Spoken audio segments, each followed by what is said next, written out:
this is Karen Muller here for Vinyland, hanging out at Boston Calling today. We're sitting down with Lucy Dacus, who just wrapped up her set a few hours ago. Lucy, how are you doing today? I'm doing good. It's been a hectic and rewarding day. Glad to hear it's been rewarding. So you're one of the first artists to ever perform here at the new Boston Calling location at the Harvard Athletic Complex. Any first impressions, or how's your day been going so far? Well, I haven't really been able to see the complex because there's all these people on top of it that I think surely must not be here all the time. But it seems really nice. I'm not necessarily a sporty person, but it's a good atmosphere, and the festival itself has been like really accommodating and cool so far. Cool. So we got to hear you play a new song at the end of your set today. I was wondering if you could tell us a little more about it. Sure. It's the only breakup song I've ever written. Like, a lot of my songs are about like maintaining hope and not really about relationships. But yeah, it's my one angry breakup song, and it's going to be on the next record. It's called Night Shift, and it feels really good to sing it because I get to scream at the end. But yeah, it's a pretty personal, pretty accurate representation of my mental state through a recent breakup. Well, it was great. We really enjoyed it. Thanks. So thank you for that.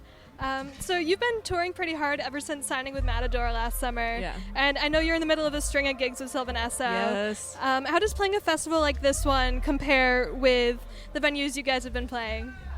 Well, it was probably the biggest stage we've ever played, honestly, like size-wise. And then, but it is pretty similar. You know, we're opening for somebody else, so I don't really get an accurate concept of like who's there to see us. Or I walk on being like, oh, this is all Chance the Rapper's fans, or oh, these are all Sylvan Esso fans, which is nice to have these super low expectations, because then I look around and I see that there's dozens of people that know the words, and since I still have the low expectations, every night that feels like a huge compliment, or just like it's still kind of wild to see that people care. Well, it was an amazing set, so thank you. So a lot of your music has such an intimate feel to it, and here we are at this massive festival. What is your approach to making your songs work for a crowd like this one? It is hard. There are definitely some songs that we just straight up don't play. Like, we couldn't play Dream State here. It's really quiet. Yeah. But we still played like Map on a Wall, which is me solo in the beginning, and Night Shift has me playing solo in the beginning as well. I don't know if it works. I mean, I think it did. It really depends on the people. Worked. Yeah, I mean, I looked around. People were being attentive and surprisingly pretty quiet for it. So I think it really depends on the vibe of the crowd, and you can never really know when people are going to be, you know, talking to their friends. And I don't fault anybody for talking at a show. Like, especially a festival where you've probably paid a bunch of money for the experience, and it's probably a social experience. Like, I get why people talk through shows at festivals, but it does mean that we can't play any of our like quieter songs. Yeah. So I also noticed, so I know you've been playing with this band for a while now, and I'd heard that your last record was written all as solo material, and then you sort of teamed up with the band later to sort of produce the new sound that you came out with. For your next record, I don't know how far into it you've been working yet. Pretty far. That's exciting to hear. Yeah, it's awesome. Has working with your band over this chunk of time changed your approach to writing, or has it affected your sound at all, would you say? For sure, because now I used to write thinking, okay, there's a voice and a guitar. How can I have a good dynamic within these parameters? And now I'm like, oh, there's going to be a bass, drums, a second guitar. Like, I think about those things, and I don't write the bass parts and I don't write the drum parts, but I'll be able to say, like, drum fill here, or the dynamic goes up here, or keep it simple here. Even more recently, more than just like the four of us, I've thought about horns and strings. Like, we have a couple instances of like other instruments on the record that we probably won't tour with, but I think they add a lot to the songs on the next record. Very cool. So I know we're catching you in the middle of a really busy day here, and in addition to that, you just played, you're headlining the after party at Great Scott tonight, which is super exciting.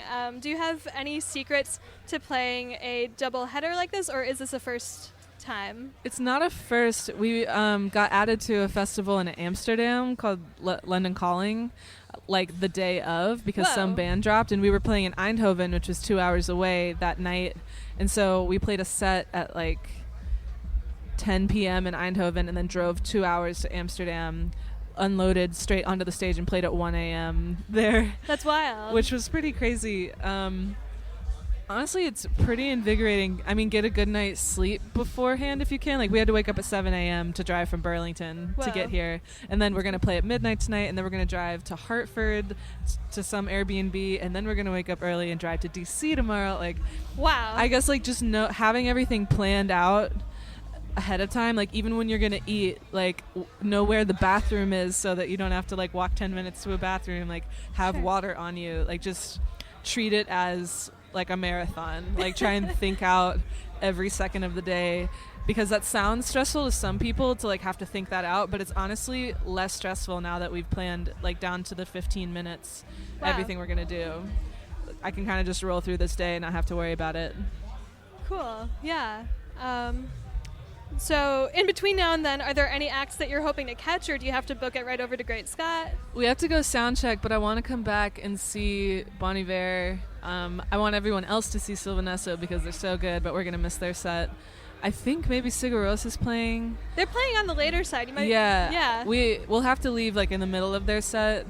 I've never seen Bon Iver. That's the one that I haven't actually. They never play up here. Yeah. Yeah, I think they maybe just don't play that many shows in general, but yeah, I'm really stoked for that. And then I would love to see Chance the Rapper, but I think we're just going to catch him at Bonnaroo. We're playing Bonnaroo. That's so exciting. Yeah, it's pretty cool. I've never been. I'm kind of intimidated, but yeah, Bon Iver is pretty much the big one. I got to overhear Deerhoof while I was doing another interview, and that was cool. They're Very awesome. Cool. Well, it sounds like you have a busy summer ahead of you. Yep. Yeah. Well, thank you so much for taking the time to chat with us and for playing that amazing set earlier. Thank you. It's great to hear from you. Thanks for having me. Yeah.